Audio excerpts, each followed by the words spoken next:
Welcome back to the deep dive. We've got quite a stack of sources here, all focused on the mechanics of a really efficient golf swing, specifically for what's called the middle core golfer. That's right. And we're going deep today. We are. We're taking a really granular look, checkpoint by checkpoint, at those 9 official swing positions, P1 through P9. And this is based on work from people like Henrik Jentsch and Henrik Lienz. Exactly. So for you listening, the mission here is pretty clear. Think of this as a shortcut. It's about understanding the specific movements, the biomechanics, that really define an efficient, harmonized swing for this type of player. Okay. If you're someone who values, connection, rhythm, that repeatability, maybe more than just raw speed, then mapping out P1 to P9 like this, it could unlock some serious consistency for you. Let's maybe unpack that term first, middle core. What makes this approach different? It sounds like it's less about just bashing the ball and more about control. Precisely.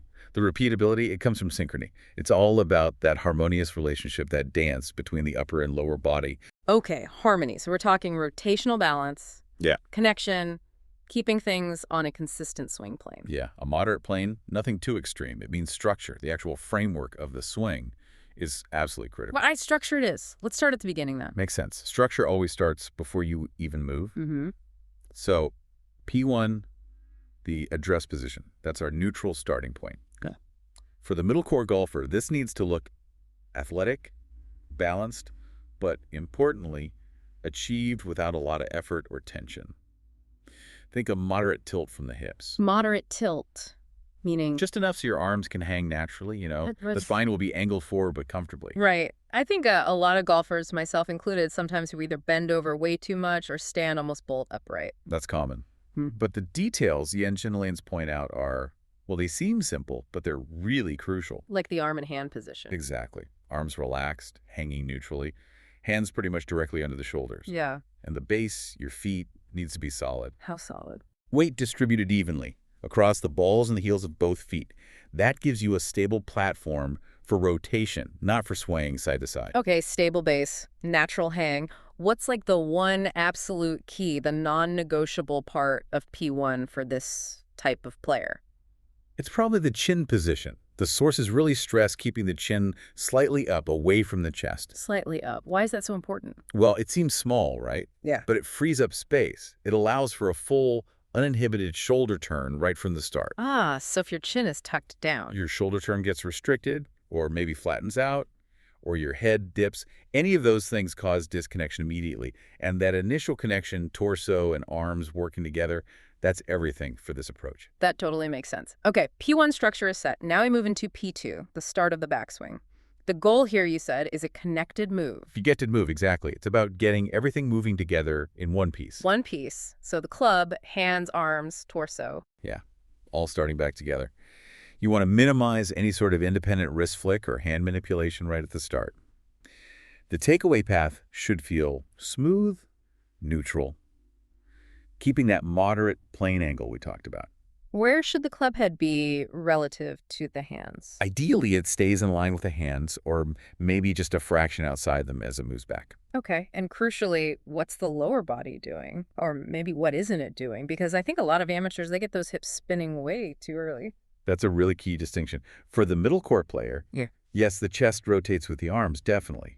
But the lower body, it's engaged, it's stable, but it's essentially passive in this first move. Passive but engaged. How does that work? Think of it as providing just a little bit of resistance, especially in that trail hip. It doesn't just immediately spin open. Oh, okay. That little bit of resistance is what prevents that lateral sway, that slide off the ball.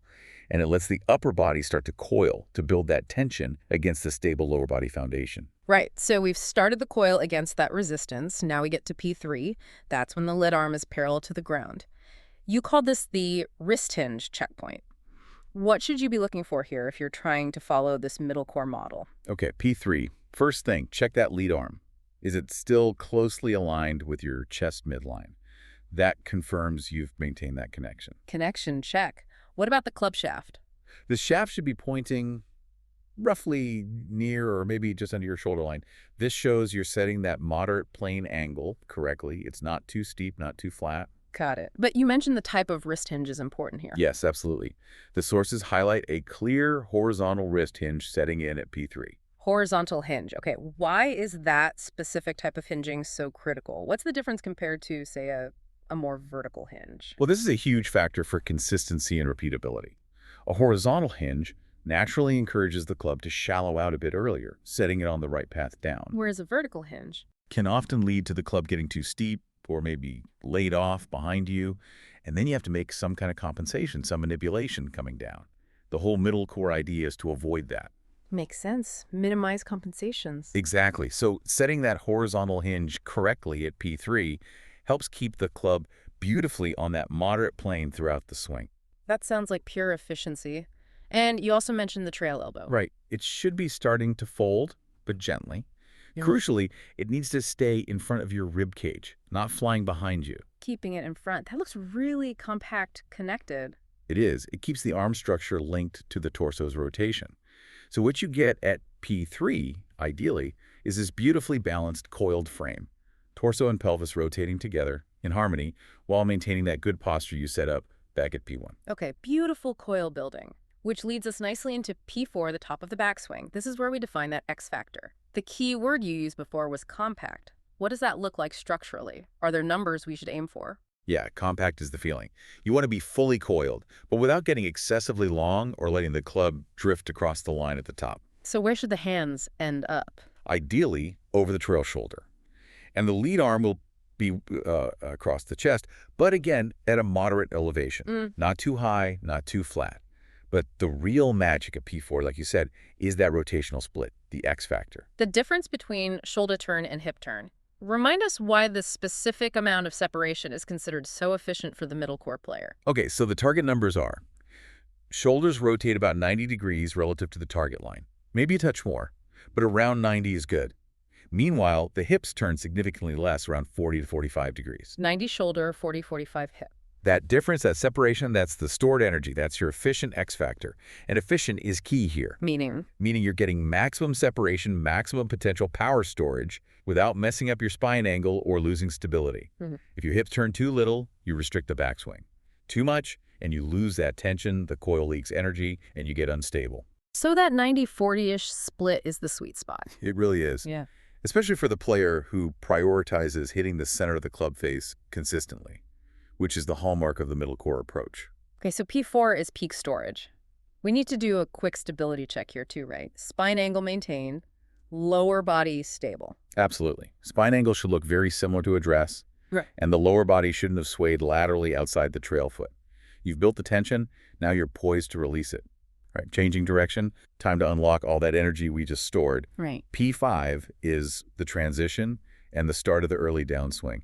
And the philosophy here is crystal clear in the sources. It's rhythm over force. Rhythm over force.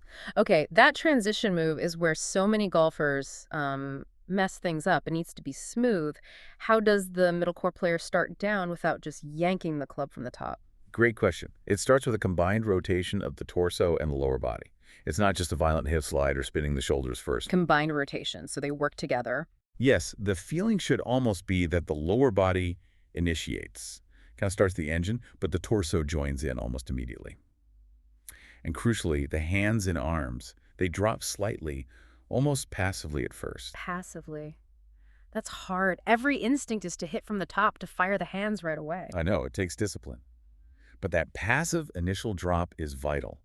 While that's happening, the trail elbow starts to move down and slot in front of the body. And this preserves the wrist lag, the angle we created on the way back. That's the whole point. Preserving that lag is essential. If you cast the club, dump that angle early, you lose all that stored energy, you typically get steep, and consistency goes out the window. Okay, so passive hands, elbow slotting. What about weight shift? It's happening simultaneously, but it's gradual. The weight starts moving towards the lead side as the lead hip begins to open up, clearing space. So it's a sequence. Absolutely. It's a coordinated sequence that prioritizes the body leading the movement, using rhythm, not just trying to muscle the ball with the arms. The middle core player is letting the body deliver the club. Right. Okay, that sets us up for P6. Club parallel on the downswing. You called this a crucial delivery checkpoint. It tells us if that transition worked. Exactly. P6 is where you can really see if the swing's structural integrity is holding up, when that club shaft gets parallel to the ground on the way down. Yeah. Where should it be? It needs to be aligned slightly above the trail forearm, looking from down the line. Slightly above the trail forearm. Okay. What if it's way below? Or way outside? If it's well below the forearm, you're likely too far from the inside, too shallow maybe. If it's outside or above the forearm, you're probably coming down too steep, over the top. That specific alignment slightly above the trail forearm confirms you're slotting the club perfectly on plane for that centered strike. And the hands. Still leading the club head at this point, I assume. Absolutely essential. Hands must lead the club head. The chest is rotating open powerfully now, and the hips are really clearing aggressively. They're like the engine pulling everything through. And this is where we start using the ground, too. Big time. You're applying maximum ground force through that lead leg, really bracing against it. That bracing action is also what helps you maintain that critical spine tilt you need for solid contact. It all ties together. Okay, so we've sequenced everything beautifully, used the ground, kept the structure. Now we arrive at the moment of truth. P7, impact, the centered strike. Yes, and what defines the middle core impact position is, again, efficiency, balance, and control. Oh. You're not looking for extreme positions here. What does it look like? You get a square club face hitting the center of the face. Critically, the hands are slightly ahead of the ball at impact. Shaft lean. Exactly. That gives you the proper shaft lean for compressing the ball and controlling the trajectory and distance. And the lower body must be incredibly stable to handle all those forces converging at impact. It's the anchor point, really. That lead leg is extended now, fully braced. It acts like a firm post for the body to rotate around. And the hips. Hips are open, maybe around 40 degrees or so open compared to a dress. And the weight is almost entirely on that lead foot.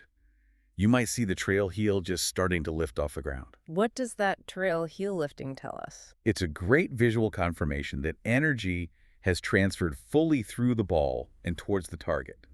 So P7 demonstrates that efficient energy transfer without needing, extreme angles or manipulations. That's the core of repeatability. Makes sense. Okay, ball's gone.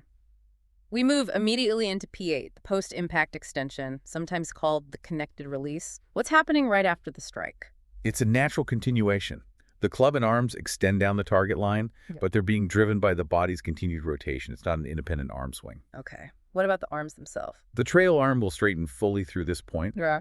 But notice, and this is key for connection, the hands should stay rotating in front of the chest. You don't want them flipping over wildly or separating from the body's rotation too early. And the spine and torso?